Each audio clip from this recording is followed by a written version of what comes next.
अथक रेगिस्तान की धूप में एक बूढ़ी औरत अकेली बैठी है। अंतहीन टीलों के बीच एक अकेली आकृति, बालू का विशाल विस्तार क्षितिज तक फैला है, जो उसके दिल की खालीपन को दर्शाता है। उसका झुर्रीदार चेहरा दुख से भरा है, क्योंकि वह अपनी उजाड़ स्थिति पर विचार करती है। सूरज की गर्मी से लंबी छायाएं पड़ती हैं, जो उसकी एकाकीपन को उजागर करती हैं। एक उदास आह उसके होंठों से निकलती है, जिसके साथ अनकहे लालसा का जीवन काल होता है। काश मेरा एक घर होता, वह फुसफुसाती है। उसकी आवाज रेगिस्तानी हवा के खिलाफ मुश्किल से सुनाई देती है। रेगिस्तान के पेड़ के नीचे एक बूढ़ी औरत छाया की तलाश करती है। उसका चेहरा समय से अंकित है, जबकि एक शरारती बंदर ऊपर से देख रहा है। कांपते हाथों से वह सूखे खजूर पेश करती है।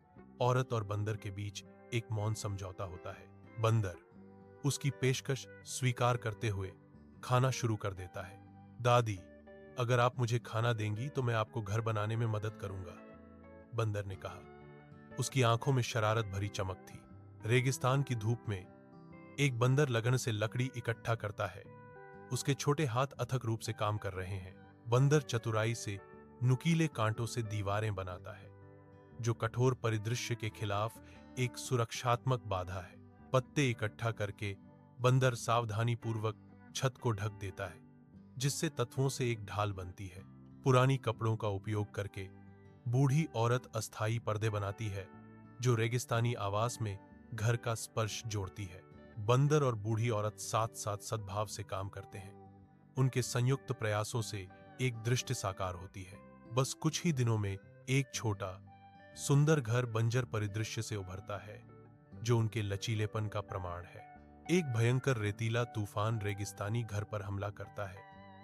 रेत उसकी दीवारों के चारों ओर गुस्से में आत्माओं की तरह घूमती है। फिर भी घर अड्डा हुआ है, रेगिस्तान के गुस्से के खिलाफ गर्मी का प्रतीक। अंदर दादी की आवाज तूफान से ऊपर उठती है।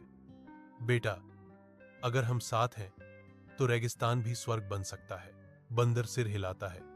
उसकी आंखें टिमटिमाती रोशनी को दर्शाती हैं। कड़ी मेहनत और दोस्ती सबसे बड़ा आश्रय है।